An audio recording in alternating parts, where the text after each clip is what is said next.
Ladies and gentlemen, welcome to Anson and Paul's Big Movie Podcast. I'm Anson Chan. And I'm Paul Morgan with a cold this week.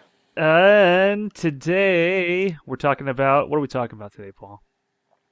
13th, the 2016 documentary. And also The Weatherman, the 2005 movie starring Nicolas Cage.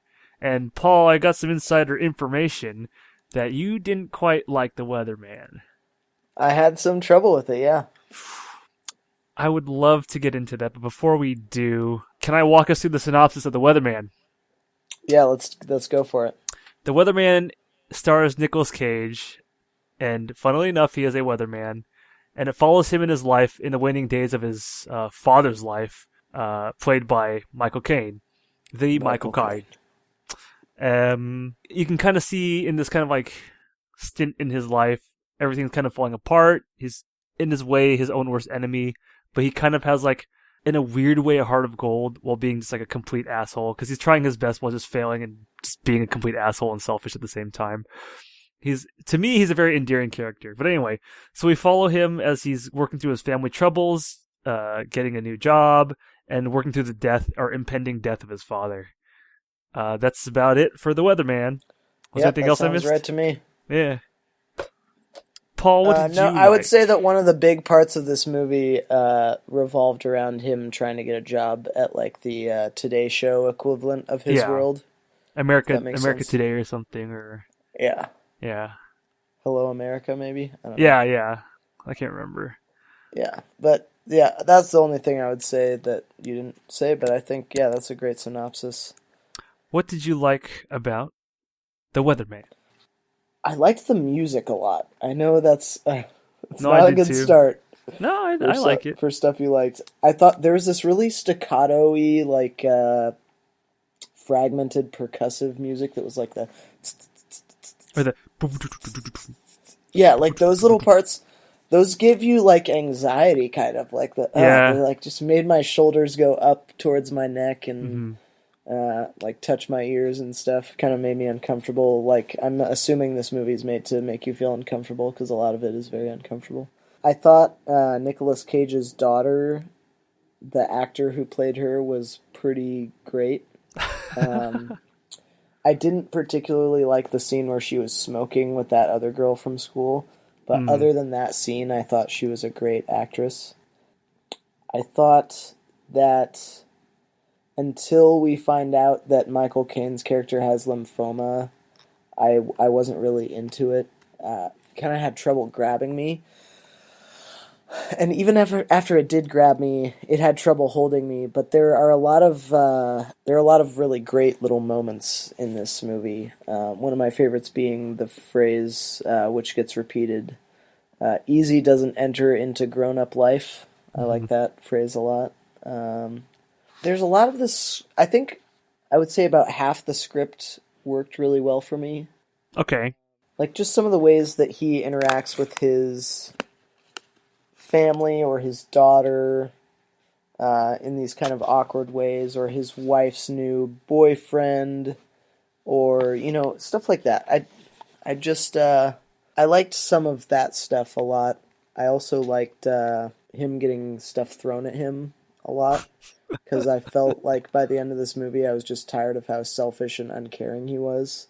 And so, I mean, I guess by the end he's made a little bit of a turn, but by the time he explains all the shit that's been thrown at him, I'm just ready to get some stuff thrown at him because I don't like him very much. And then he kind of turns it around a little bit and makes some changes in his life, but I don't know. Those were the few of the things that worked for me. Interesting. Okay. Those are some of the things that I guess stuck out the most. I guess I don't really have a lot of examples on the script part of things, but I will say like a decent portion of the script, maybe 50%, I thought was really resonant and, I'll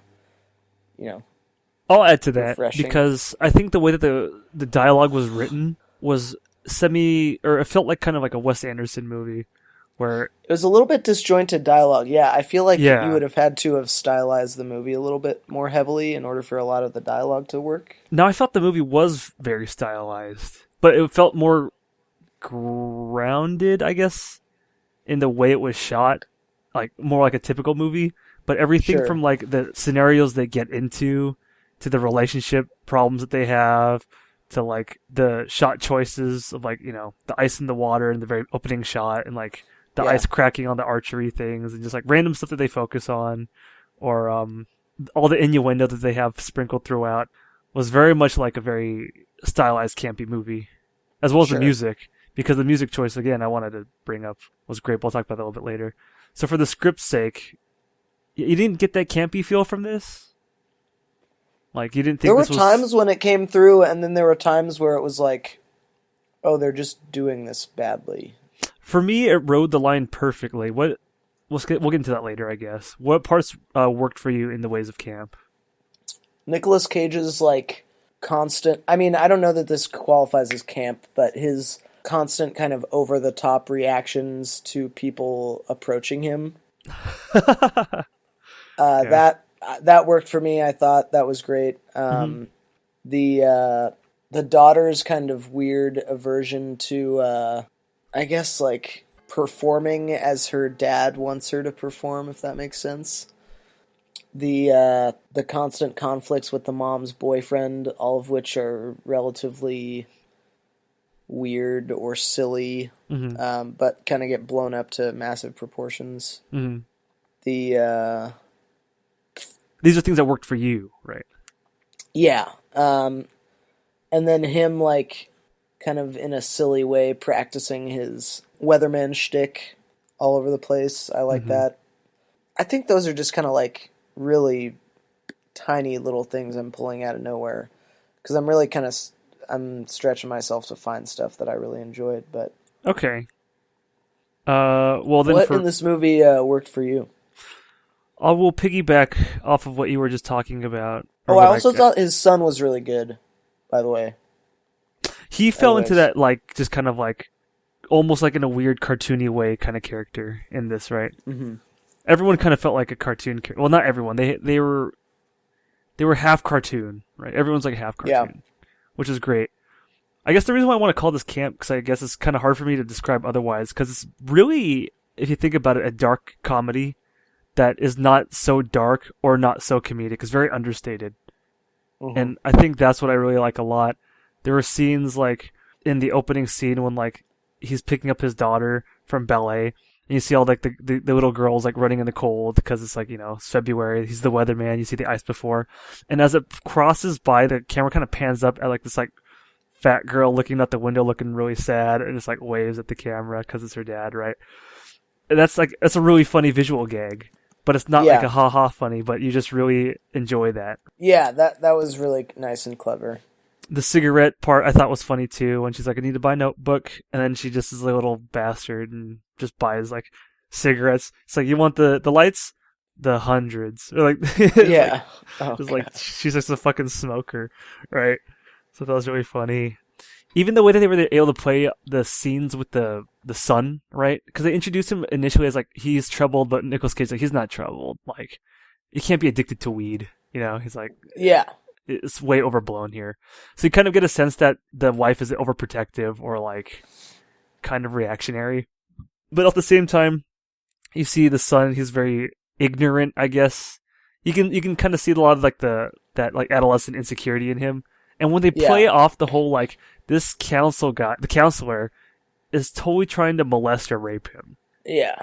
That should, on any given movie or any given situation, be very uncomfortable, or just they did like... a great job with those scenes. Yeah, like, it actually worked in this movie, and it doesn't come off bad or offensive, but I think they for do me a that's good a job miracle. of kind of taking you through it, letting you know what's happening, and then not showing too much. And they still even kind of like give you a nudge of like a joke in between, like when they introduce the camp counselor, it's like, yeah, he likes to swear, and when he's in there, he's like acting weird, trying to look cool to impress the kids, like he's gonna steal some stuff or something, and he's just buying them because he's all weird and rapey. It's like, fuck, he's just like this weird fucking pedophile. Even that was funny, and you can look at the reactions of like the other kid when they're talking to the counselor, right?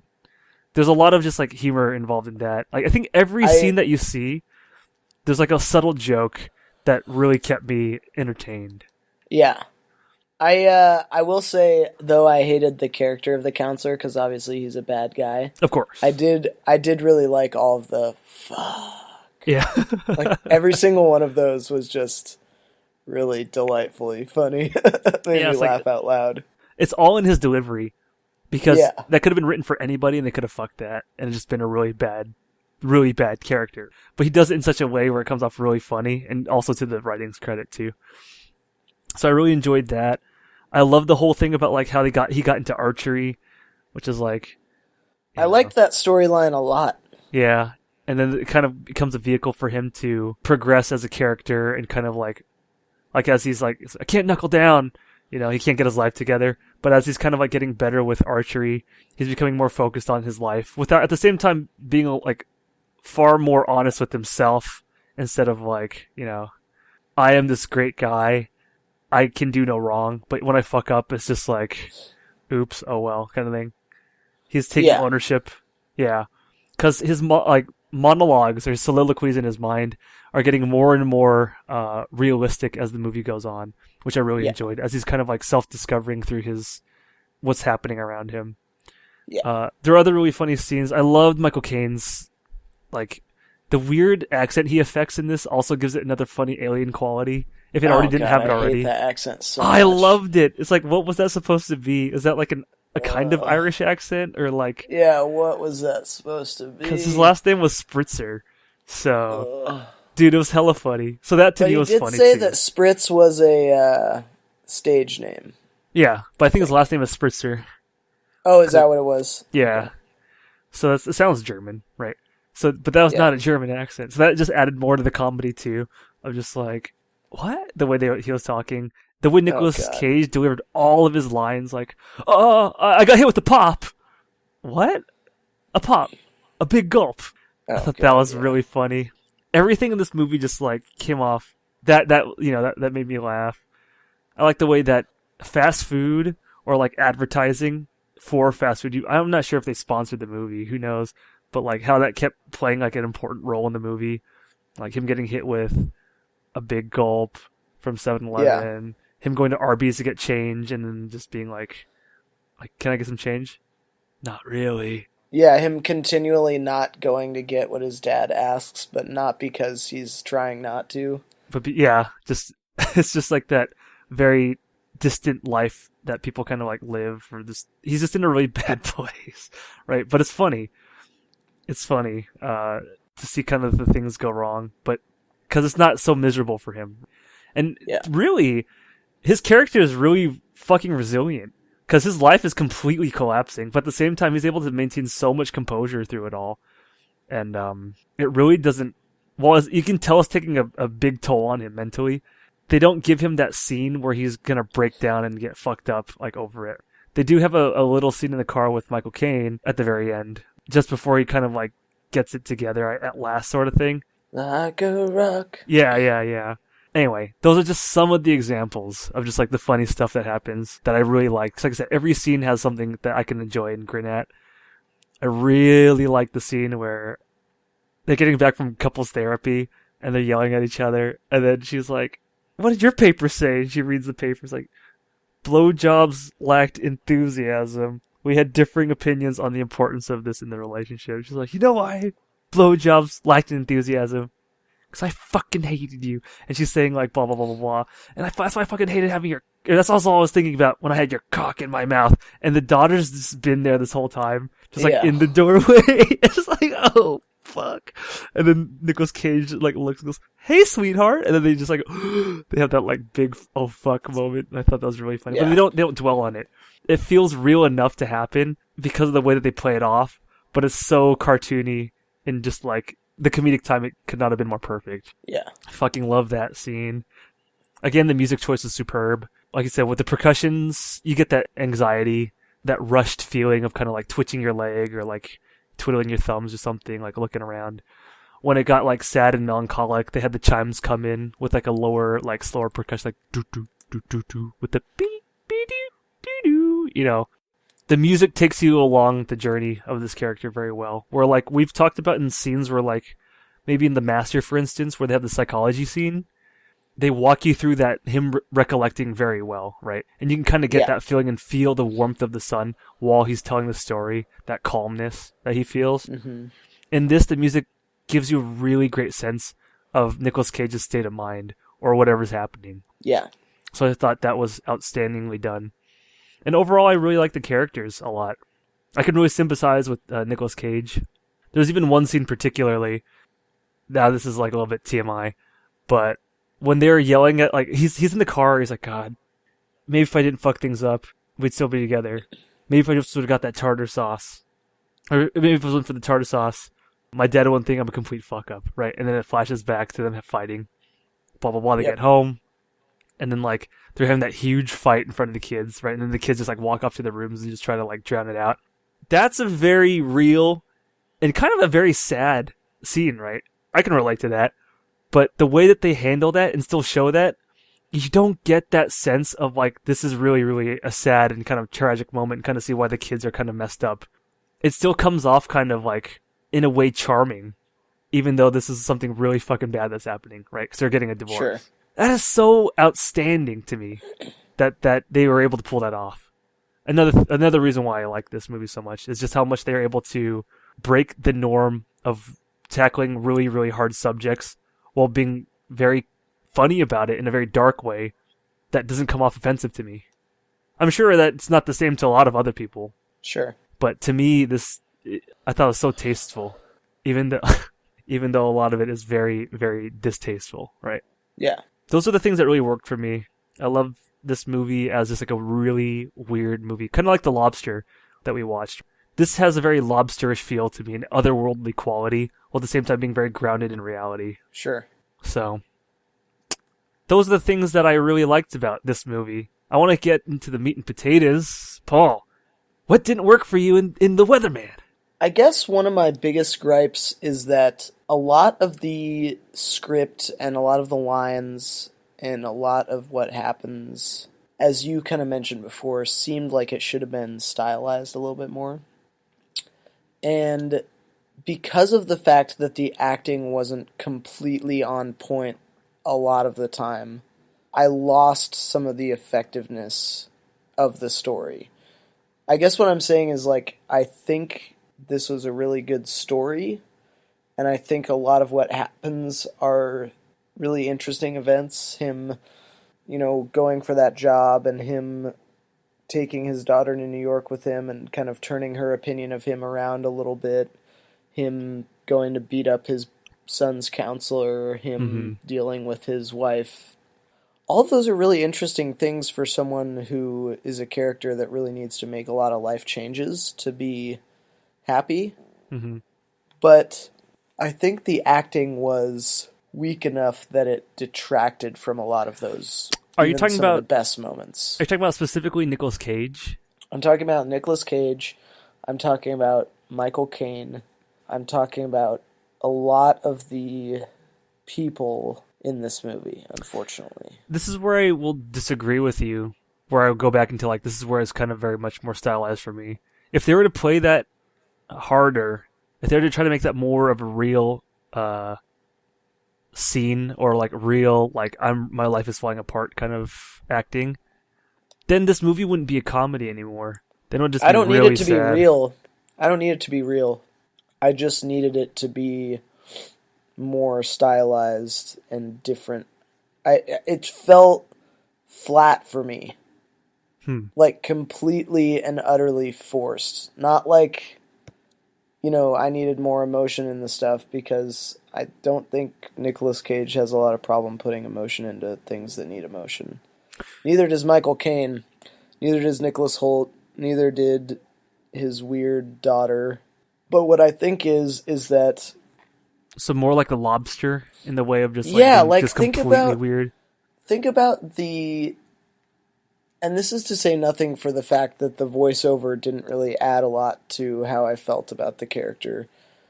Think about the speech he gives himself in the food court about how fast food has no nutrition. Mm-hmm. All these people are throwing fast food at me. I'm fast food. That's like a great speech. But it needed to be, and the movie, I think itself, needed to bump itself up a couple notches on the stylization scale in order to have something like that be effective. Like, Wow. I guess I don't mean to make this comparison because I'm like a lazy movie watcher or anything, but like, think about the shit that they say in Fight Club. They say some absolutely stupid shit in there. Yeah, but then it feels preachy sometimes. That I only believe on my worst day when I'm at my most depressed. But every single time I watch that movie, none of that stuff feels forced or obnoxious to me because Edward Norton lives the style of that movie. Mm-hmm. This movie didn't seem like it had a lot of consistent style. It had decent visuals. It had okay actors doing okay jobs. It just, the stylization of the movie itself and of the acting did not coalesce for me. And also, I think there's this one speech that he gives in the, like, when he's like in the middle of his realization where he says, all of these qualities got reduced down one by one to one, who I am. And that's who I am. And I was like, wait, what? This is a movie about a guy who desperately needs to change himself in order to get happy. And he just said this like very final quote about how essentially there is no nurture, it's just nature, you are the way you are. What the fuck is that supposed to mean? Like, I want this guy to change. I think you might have misinterpreted that. Well, tell me how I should interpret that, because the way that reads to me is, oh, this guy who needs to change desperately just told himself very finally that he doesn't. And then he goes on to change anyways. No, exactly. So here's what you're missing, or at least this is how I heard it. So he's saying, I used to think of myself, I could do all these things, or I could be all these things. Then in a couple of years, that got, reduced. Then a couple of years, it was only like, half of that was gone. And then now, today, it's just me. That was him losing his big narcissistic, I'm larger than life attitude. That was him trying to say, like, I am this shitty weather guy that is fast food, that gets hit by fast food, that is like easily consumed and really doesn't offer any substance. I just say what predict random wind. I don't even predict the wind because it's just random, right? Because before he was trying to convince his dad, like, well, I predict some of the weather, right? And at the very end, he's like, it's just nothing. It's just wind. No one can tell what it is. And he's just very open and honest. So by the time he's very open and honest with his actual role and importance is when he's like, I am just this. I am the weatherman, which is this kind of like quasi-shitty life that he has. Not necessarily in terms of occupation, but just accepting everything that is going on in his life, including his fucked up family, which is also part of his last monologue, soliloquy thing, which is like, so how am I doing? It's like, how's the weather for me or whatever? He's like, what do you fucking think? My wife's sleeping with some other guy. My family's fucked up. But, cause that's him coming to terms with things, right? Not trying to fight it so hard. His dad is dead. He's not trying to fight to impress his dad anymore, right? Even then, it was a very heartwarming kind of goodbye, as kind of like stinted and fucked up as it was, right? Not, you know what I mean? Like the stepping up to it, not necessarily the closure in the car moment. Yeah. But that was his coming of age kind of moment. His I'm gonna step into my own and be honest with myself kind of guy. That's why I read that because you might I think that's very interesting how you interpreted it though. Because I didn't. Well, I guess it's because the reason I interpreted it like that is because everything else this guy has said has been like selfish and or getting himself off the hook for stuff until pretty much that point in the movie.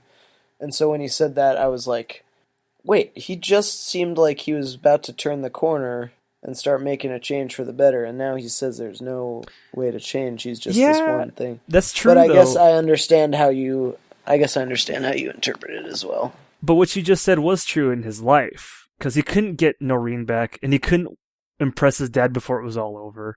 Yeah. And when Michael Caine tells him, like, sometimes in life you just have to chuck it or get rid of it. Yeah.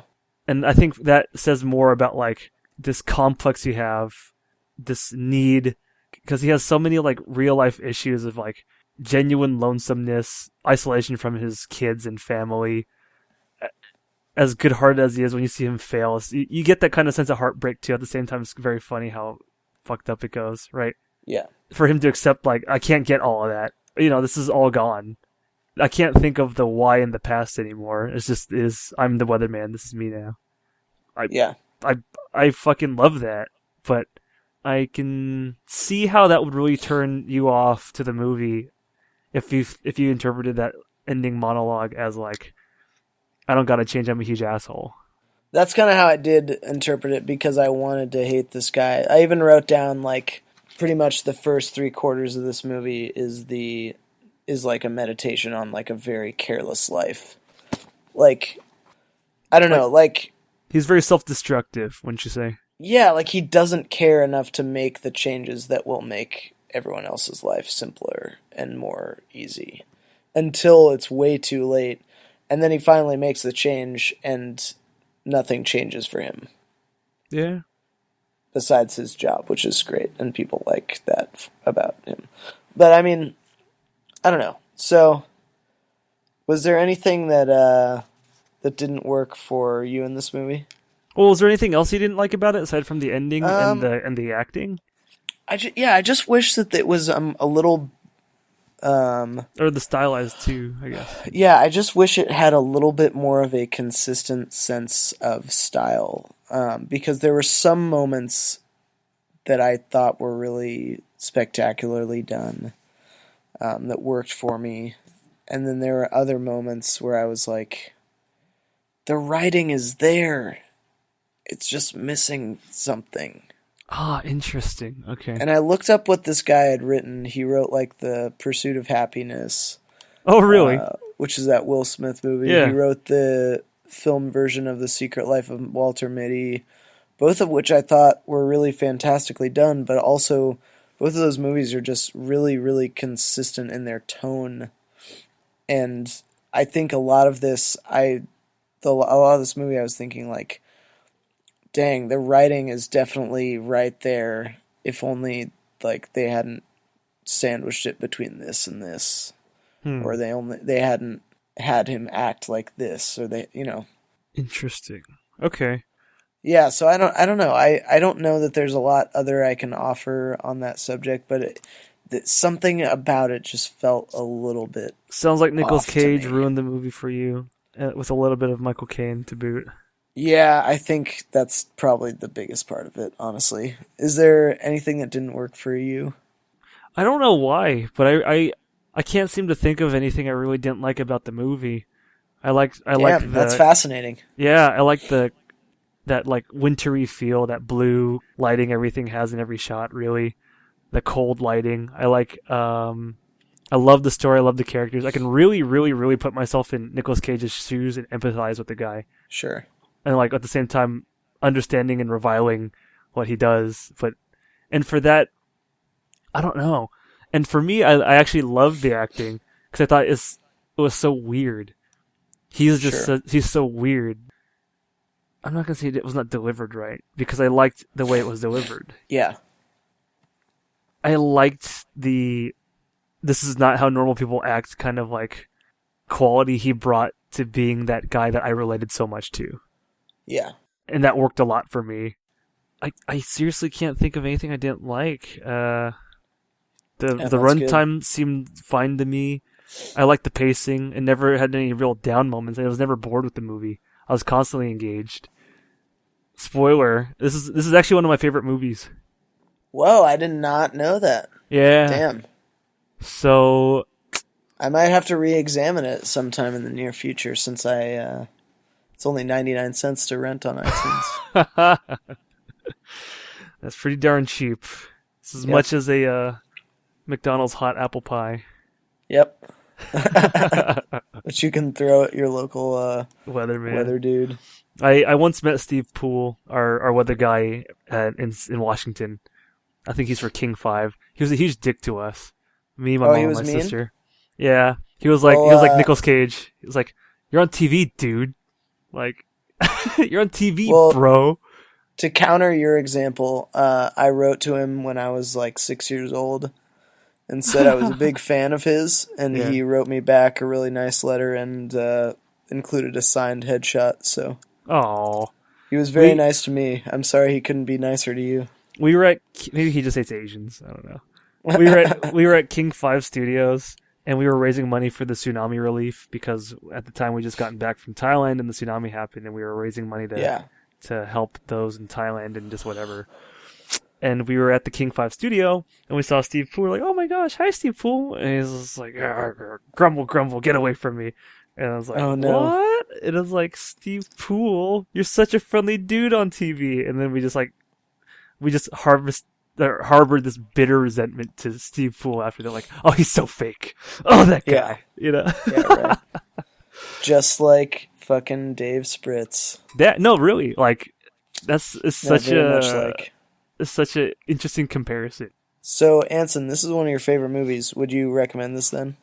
God, normally I'd say yes, but at the same time, I know that this is campy and not for everyone. Because, like I said, for all the reasons in the beginning, it's a dark comedy that's not overly comedic or dark. It's very subdued. I can see people finding this very boring, or Would have been great with Jason Bateman in the lead. yeah, I was gonna say his opening monologue, like in the mirror, reminded me a lot of American Psycho. Oh, Patrick Bateman. Patrick Bateman, yeah. Oh, excuse me. Whoops.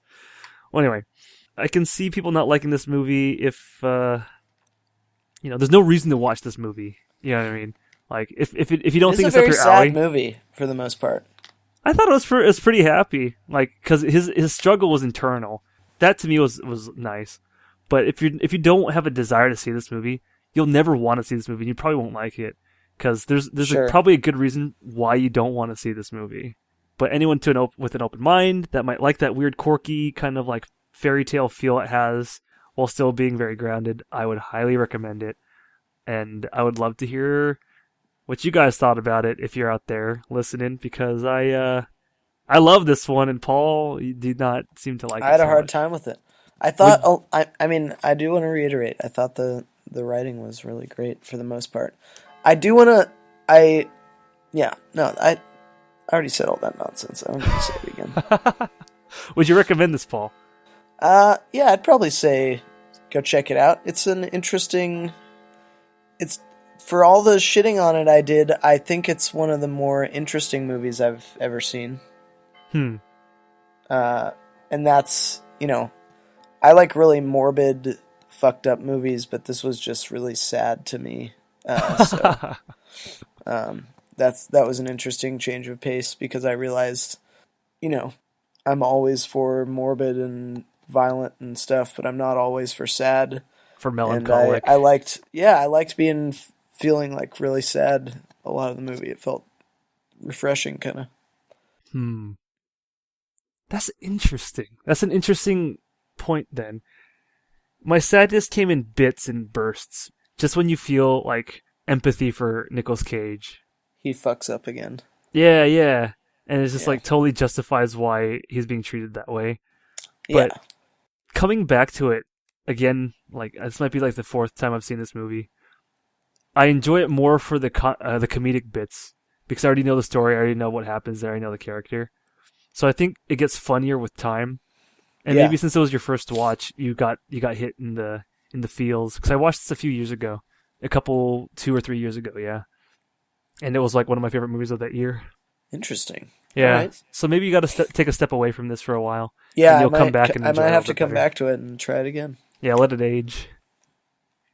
Okay. Well, I guess with that, shall we move to 13th?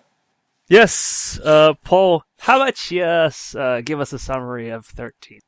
13th is a 2016 documentary directed by Ava DuVernay, which was nominated for Best Documentary Film at the Academy Awards.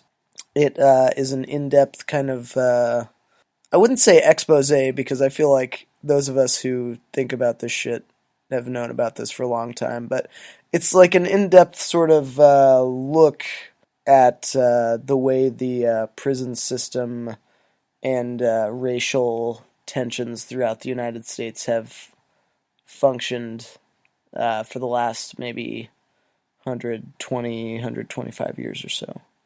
Mm. It just chronicles all the fucked up shit we've done to black people.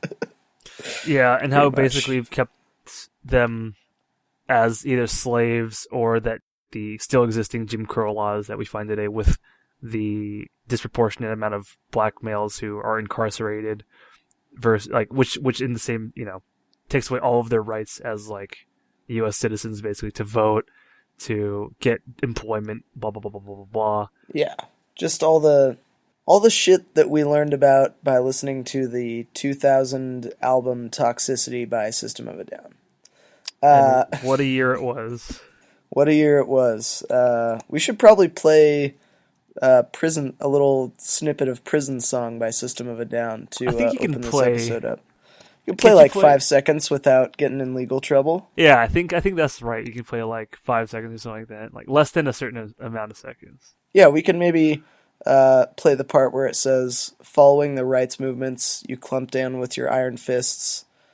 Drugs became conveniently available for all the kids. Or we could maybe say, all research shows that treatment should be increased and law enforcement decreased while abolishing mandatory minimum sentences.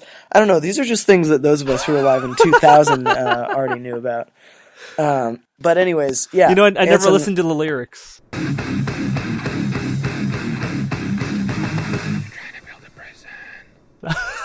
Oh, man. System of a Down is notable for their very heavy guitar playing and their very woke sort of lyrics, I would say. I just never listened to System of a Down. Spoiler alert. They were a big part of my ages 8 through 12, so I... God damn, you're listening to that at 8 and 12?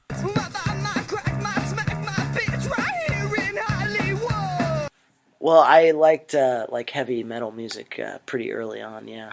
That's some like really, really... Couldn't be a kid, could you, Paul? You just had to grow up. Whatever happened to Disney Radio, Paul? Not for old Paul Morgan.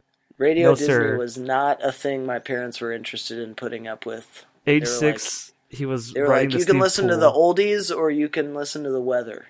And I was like, all right, fine. They were not into that Radio Disney shit. 2 years later from Steve Poole writing. From the Steve Poole letter, right? You're just listening to System of a Down and you're just a bad kid. Yep. A troubled youth. Bad kid through and through. So Anson, what about this movie worked for you? God damn. I really, really like this documentary. So also, wait, can we say before we start discussing it, I just want to say that before we go on, for anyone listening, the definition of the word conspiracy is a secret plan by a group to do something unlawful or harmful. I think it is very safe to say, and I have said many times before, the way black people have been treated in the United States is conspiratorial in a very large way. I'd agree. I don't know. Except by your definition, by conspiracy or like against the law or something like that. The problem is all of this is legal, right? All the mistreatment that the black communities faced, the perception. Yeah, they've made it legal. So what about this movie worked for you? I think this was just such a very concise and powerful documentary. I was able to get the message across so well at the same time, ending, where it says we're now at today's age where these kind of things are still happening, but now we have cell phone cameras and we see this kind of stuff daily in the streets. Ferguson wasn't just about that incident. It was about that everyone in that fucking town couldn't vote because all of them had minor felonies and they saw the system as corrupt and they needed to do something about it. It's that's stuff you don't hear about. But of course, what was it 2 warrants per household on average in Ferguson for black community residents? And this Jesus Christ, we need to look into more at home surveillance or just the Patriot Act or the destruction of our rights to freedom and privacy in this goddamn country. Anyway, for the political message it got across, it was so very powerful and moving. The interviews were spectacular. The footage that they found was outstanding. The pacing was good.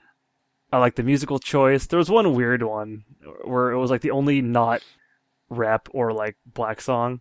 It was like a weird opera song that was Oh, fucking that terrible. I didn't know what that was from. That didn't Yeah. really I was like, what the fuck is kind of hit this? me You couldn't from a find weird like a angle. better song? Yeah. But I liked how they showed like the way that the prison systems were growing, which is, been a thing, the privatization, like the way they were able to expose like the what's it called, that group behind all of the law passing where they can vote with government officials. Oh yeah, Alec. Alec. Yeah. Yeah. So I thought that was really good. I would encourage a lot of people to watch this movie because it's pretty irrefutable, and the way that they present it is. If one were trying to refute this, they would say, "Well, it's only listening to like educated black people." I was like, "Well, hello." Yeah. At the same time, if you try to tell a racist to watch this, Yep. they're just going to be like, "Fuck this movie anyway," and then just they would get nothing out of it, right? Yeah. I love it and would watch again and would recommend other people to watch it, but I think for those that already are of the mindset to not be confronted by the very real truth that this movie exposes, which is kind of like the effect of the prison system in the United States. Why it's, we already know, it's like you read reports about it every day or in the papers, like how fucked up our justice system is and all that kind of stuff. And then how it pertains to the institutionalized racism that still exists today. Yeah. Where they're still like actively trying to keep minority, especially black families and people in a state of constant fear and fucking up the households, taking away their rights, and at the same time using literal slave labor, prison labor to make a whole bunch of stuff. It's fucking fascinating. And if these people do get paid, they're getting paid, cents on the dollar. Yeah. When you're in prison, you make like a cent an hour. Yeah. Like, that's why people... Isn't that why they trade cigarettes for currency? I don't know much about the prison system, but it's just like... Yeah, I don't know anything about prison. Yeah, I don't know. Except what I've seen on TV. I only know what I know from prison from Prison Break. Yeah, me too. And I know those two brothers are going to get out of there. Yeah. Yeah, according to that show.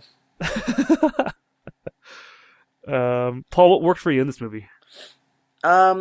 I will say some of the more effective things for me was Newt Gingrich. I really was surprised that he was admitting some of the things that he admitted in that interview. Just because I take him... I don't know how super involved he was, but I personally associate Newt Gingrich with the Bush administration. And the Bush administration I do not view as being particularly kind to anyone besides like richer white people. And so the fact that Newt Gingrich was like, the fact is no one understands the black experience in the United States except for black people because it is so shitty for the majority of them. I was like, whoa, I did not expect that guy to say anything like that. The ending portion where they showed all of the unarmed victims of police violence videos. That was powerful. That was very effective. That was really sad. Like, the dude bleeding out in his car. And I've seen, like, a majority of those videos. That one where the guy's bleeding out in his car is so fucking hard to watch. Like, you see the wife just go through all of these stages of grief that are just and the guy still fucking has the gun on him, right? Yeah, exactly. That's fucking horrible. At his chest the whole time. Yeah, well, he's still, like, just bleeding in the car. Yeah.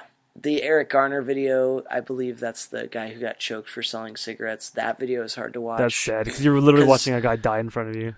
Well, not only that, but, like, at the end of the video, they, like, get him cuffed and, like, start moving him around. And then after you know he's dead, you're like, oh, shit, they're moving a dead body. Like, it's, it's like... It's messed up. But what I'm trying to say is I typically consider myself pretty desensitized to, like, seeing fucked up stuff. But I think in the context of this movie and with all of the history kind of preceding it, I thought that was a really, really effective I was going to say, it gave you a lot more context. My gosh, yeah. And I think one of the other I think this movie ties in very well to the documentary about OJ that got released, that Made in America documentary, which is just some of the most fascinating shit you'll ever see. Just about how, like, when OJ was acquitted, the black community had just experienced Rodney King, and, you know, a lot of similar things were going on in, like, Los Angeles that are going on around the country right now, and it's like there was all this tension build up, and then OJ's innocent. It's like this big, like, white dove flying over the, you know, I guess. I didn't know that. I didn't watch that movie, and even today, I still know very little about the events leading up and the events during and after the trial of O.J. Simpson.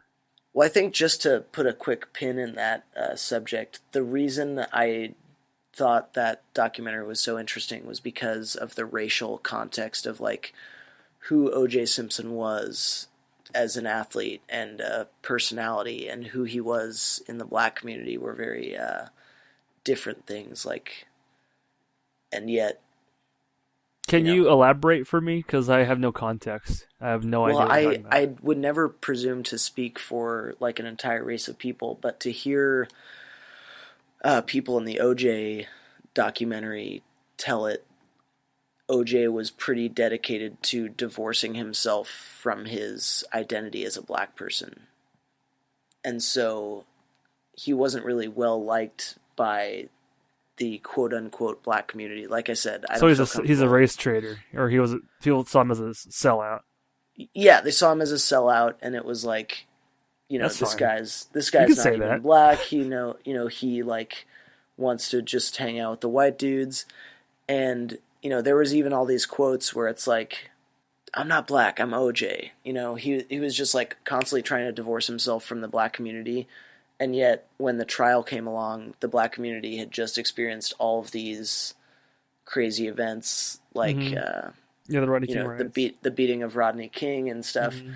And there was all this tension. And then when he got, you know, acquitted, they co-opted that kind of victory as, like, I don't want to say they co-opted, because, like I said, I can't speak for a whole race of people, but it was like, I don't know. It's an interesting story about how that identity is just fraught with so much shit to put up with in this country, I guess. Yeah. I just think they're good to piggyback off of, because I think this kind of provides even more racial context for the trial, which has been in the national conversation for the last year or so. Yeah, because of the TV show. The TV show and the movie and the ESPN 30 for 30. So, I don't know. I feel like it's just an interesting thing. So, I guess I'm done with what I thought was effective. What did you think was ineffective about this documentary, if anything? When they interviewed the two white dudes who were just like... Who are just passing the buck type thing? Obviously painted to be like the... Oh, yeah. The mouth of... Alec, or whatever. Yeah, of Alec, or the white, kind of like, the white agenda, or whatever. Like the white Republican establishment, essentially. Basically. Yeah. They could have picked smarter people for that, who gave them more of a pushback. Yeah, he was a very effective mouthpiece to see, like, this is the bullshit they try to feed you. Yeah. It would have been nice to have him to get that example, and then, like, a way smarter person from that same camp. Yeah, exactly. Who could, more adequately explain, like, or admit to even, or even just, like, argue against. Or, yeah, to try to defend it, like, with their... in as eloquent a way as possible to kind of see both sides, which is just like, he would be plain English and then they would have someone else, versus just, this is the motherfucking thing that's going on. To his credit, that's very effective in what it shows, but at the same time, it's very, I think it was a little easy. It didn't seem intellectually honest. Yeah, it's like, I wouldn't even say, like, misquoting him or putting it in the wrong context, because what he said is just complete bullshit, and yeah, exactly. The way that they say, like, this is what he's talking about, this is actually what this means, right? Yeah. He's gonna, like, I don't feel bad for him at all. No, for sure, because he's spouting off some pretty ignorant... He's spouting off his ignorance about his own shit. But he probably, even if he does know, he's got to toe the line. So you hate him regardless. Yeah. But for some reason, that kind of didn't sit well with me. But I still Yeah. understand why there's the need for that in this documentary, especially. But that spokesperson for Alec is certainly an easy target. Very easy target. If they were to do that, I wish they would have explored it maybe a little bit more. Because they explain the economics very well. Yeah. But I also want to see because they mentioned it a little bit before, like the societal kind of like connotation or implication. They brought up the politics of like being tough on crime was very much a being tough on black people at their respective times. And they even said things like being tough on crime means being tough on black people crime. Because white people and black people would be loitering, the black people would get arrested for loitering. So they had very good facts to back up like the political side, the economic side as brought to us by Alec. They didn't explore a lot of, and I'm sure they couldn't because it would be very accusatory and inflammatory of just like maybe not the active white agenda against the regular guy, against black people outside the KKK, right? But they did bring that up, like the KKK is gone, but people are still getting lynched, so obviously there's still that issue, right? Yeah. They needed to explore that a little bit more. But at the same time, like I said, I understand why they didn't, because they don't want that to be used against them as like these crazy black people are thinking all white people are against them, while they need to bring in the actual facts of like, this is what prison does to you. This is how they're going about subduing the black population, keeping the family structure weak, taking away their rights to vote, blah, blah, blah, blah, blah, blah, blah, blah. But I still kind of wish somehow that they had that. But I don't know if you can. I don't think it was doable. Yeah, I feel like they had a lot in there already. The only white voice that you had that you were just like, oh, fuck that guy, was the Alec guy. Right? Yeah. And that, like I said, was too easy. Maybe there could have been a little bit more of like, they showed clips of like Hillary and Bill Clinton and Donald Trump saying some outright just crazy shit. Yeah. But I don't know. I think I needed to hear more of that as well to back up not to substantiate anything, but just to make that one white guy sit better. Because then it would feel a lot more rounded as opposed to here he is the easy target, right? Yeah. I don't know. That might just be me though. What about you? No, I agree. I think that's probably the only thing I really had to gripe about. Because like when it comes down to it, every documentary has a perspective. And you got to come from that perspective no matter what it is. Mm-hmm. But I also, I think it would have been a little bit more honest if they got like, and here's the thing, this is a remote possibility. I think it's remote, but I think it's a possibility. Maybe that is the best, like, let's say rhetorician, if that's even a thing, that they could get from Alec. And if so, that's sad because their talking points are just absolute trash. Dog shit. Yeah. But I mean, I like to think that they probably have, maybe I'm overestimating people, but I like to think they would have some smooth talking, like Ivy League person who's just like, yeah, I can bullshit the reasons why this is and make it not sound like we're racist assholes. Yeah. But I mean, if they don't have that, that's their prerogative to not send that person. Parallel to like the thinly veiled code words or buzzwords, like being tough on crime, for example, right? Actually meant like subjugate the black population or just to keep them kind of like in check. His was all just thinly veiled rhetoric, right? In which they exactly attack right after it's being said. Yeah. I thought that was very effective. But then again, like I said, there just needed to be a little bit more around him than just... But I'm glad they had people to fucking, attack him in the documentary. That's to his face, right? It would have been a completely different conversation had there been people across the table from him versus I'm talking to a camera and then we're going to argue your points. And that's not to say that, the points were invalid or that it was easy for them to defend, because it's not, and I'm not excusing that at all. Or I'm not trying to defend the white guy. I just didn't feel as fair as it. I guess at the same time, fuck it. This whole movie's about like, it's just not fair. It's like, yeah, that's true. Yeah. Yeah. It's a weird thing to think about being born not having to ever deal with any of that stuff.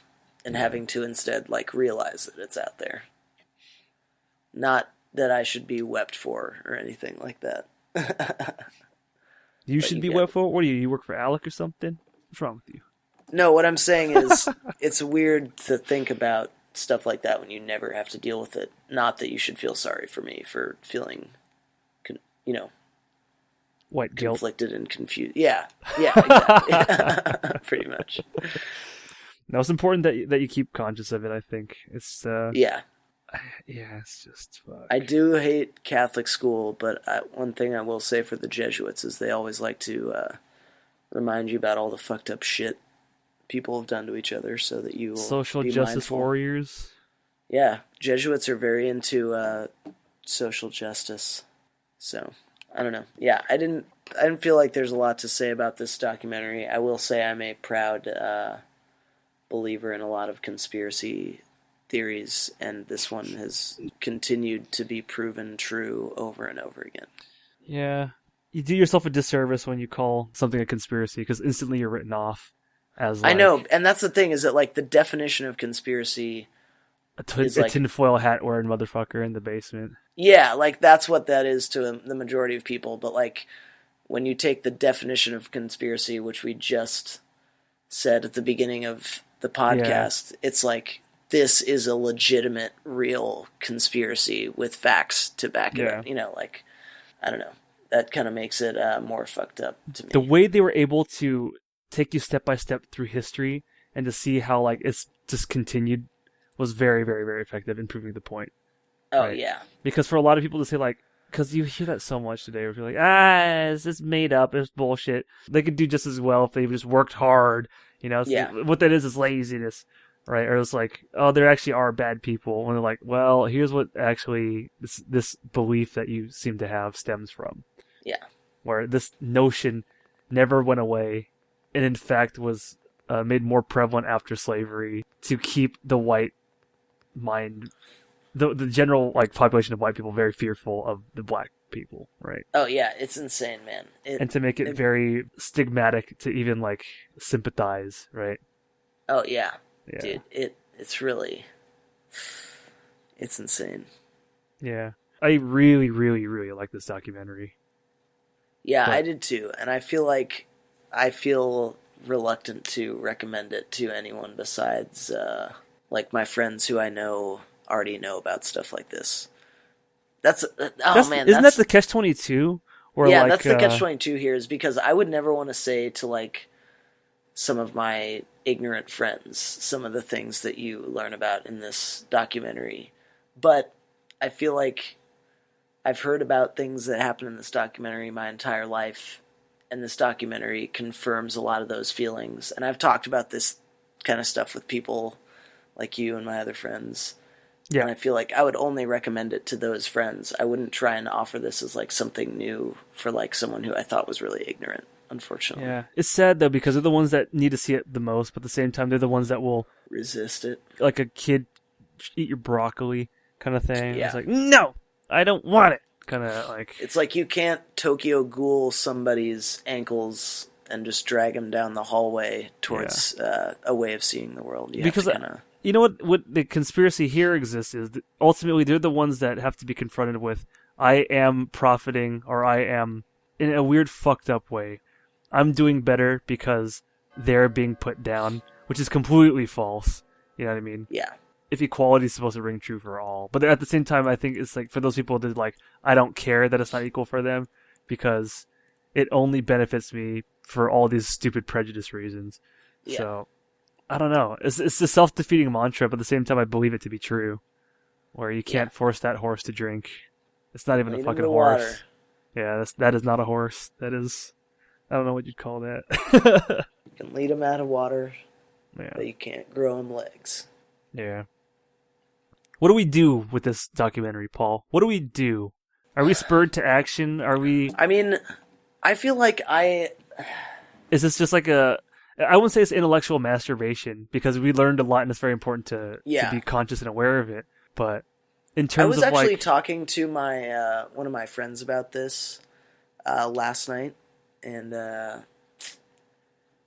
you know, I was thinking that my kind of... this is going to sound so...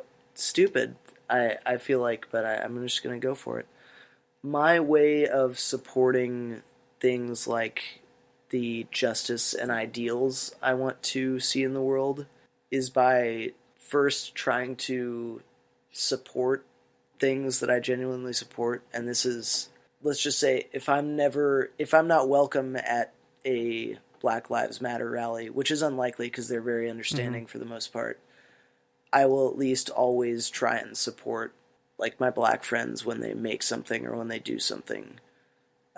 Just to be like, I don't know, supporting people I think is more important than trying to tear at the walls of an institution that we have very little sway over, if that makes sense. Like, if we ever have a vote on completely defunding the private prison industry and trying to get all these low-level offenders out, and like trying to reverse these policies, of course I'll vote to do that. But I think in the meantime, if you notice like an injustice against a group of people, the best thing to do is not to sneer at, not to start fights with the other side, but to just support that group of people in any way you can. So like, if you have black friends and they have a business, support their business, or support the stuff that they make, or, make a fucking black friend. Like, I know a lot of people who don't even have a single black friend. So I guess what I would do in with this movie in the interim is like, just support other people who have made things like this that are important, and try and build them up rather than tearing other people down, because people don't listen when you're fiery or argumentative. And I hate that because I love arguing with people. But I've come to accept that, like, if I have an opinion about this type of stuff and I want to talk to someone about it, I kind of have to be a little bit more patient and understanding.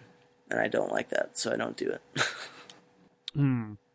Well, I will go support Tyler Frazier and buy him a beer. There we go. No. That felt disjointed to me, but I feel like I feel like I said what I was trying to say. Yeah, it came off a little bit, to me at least. It came off a little statist. A little bit, yeah. Yeah, and I'm not a support their work way. in shops. It's like, I'm not in any way a statist, but it's like, until I get something to vote on, I can't. There's not a lot of change I can exact except on the ground level with people, like with individuals. So it's just do that. Yeah, if that makes sense. I think it's very hard. That sounds dismissive of the institution, which is very real. But it's like, no one's asking me on the nightly news what we should do about prison reform. This is a very fucking tough movie to bring in, I feel, into the fold, because I want to have a very candid and open racial conversation with you, and how, like, what this movie made me think of, or like how it, like, just in general, just all the things that they brought up. But this is not. I don't think this is the fucking place or the podcast. It's probably not. And I probably don't know enough about. I probably don't know enough about what I would be talking about to like really effectively say anything. We should have that conversation though, for sure. Yeah. Yeah. If anything, then really, at least it got us to talk about this. If not on the air, but we're gonna have our own private chat. Sure. Yeah, and I think that the delights in this movie for someone like you or me is that, like, the dialogue it creates. Yeah, we talked about this stuff. Oh yeah. Our entire friendship long, and we've been friends for, I don't know, like many moons, man. 10 years. Something like it. Yeah. Yeah. So it's like we've talked about this stuff, and I wish I could talk about this with some of my ignorant ass white friends, but I know I can't. I know I can't do it. Yeah.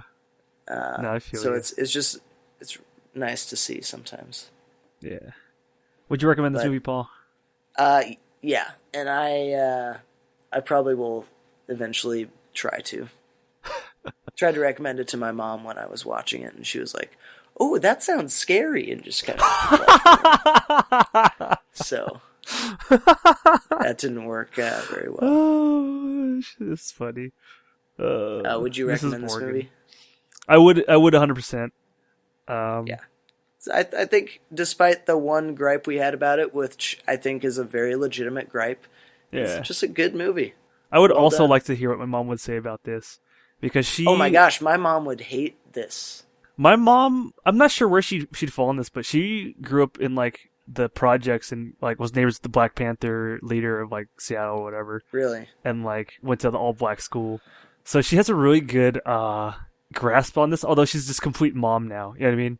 Sure. So, like, I don't know if there was ever... My mom's just got too soft of a constitution. She doesn't like hearing about bad things happening to people. Neither does my mom either, though. Right? Yeah. That's why I'm like, I'd be very interested to see that, too. Yeah. But, I would love to dialogue with my mom about this. That would be so funny. That would be so interesting. I bet she has so many thoughts. My mom would just probably be like... She would just try her very best not to say as little as possible, while agreeing with, like, all of it. Yeah. That's probably what she would do. But I remember, like, when we had, My mom can't not talk during movies, so it'd be a little different with her. we were, there was, like, a St. John's thing. Or not St. John's, a St. Vincent's thing when I was a kid. It was supposed to be, like, 70s or 60s day, right? Yeah. For, like, a themed day. And so my mom was like, oh, you gotta come as, like, a this. It might have been, like...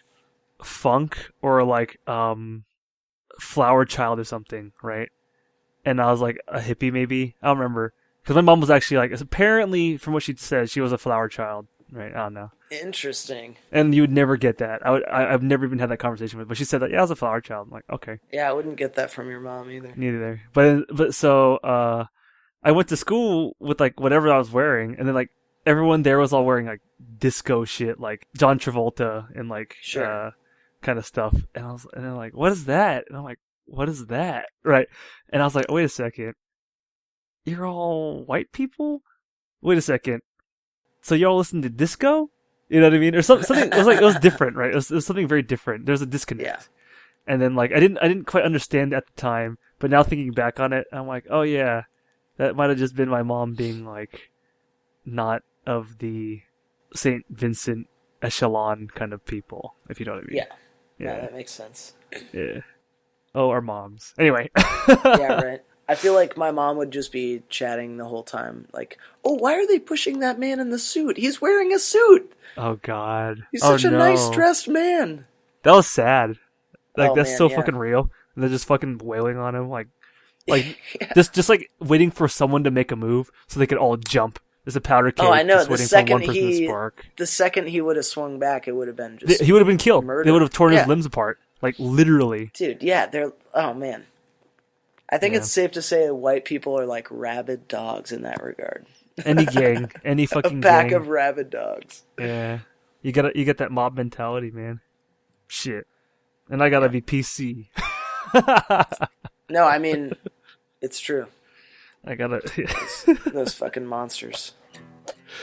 Well, this has been a very fun podcast. I have been Anson Chan. And I have been Paul Morgan. And this is Prison Song by System of a Down.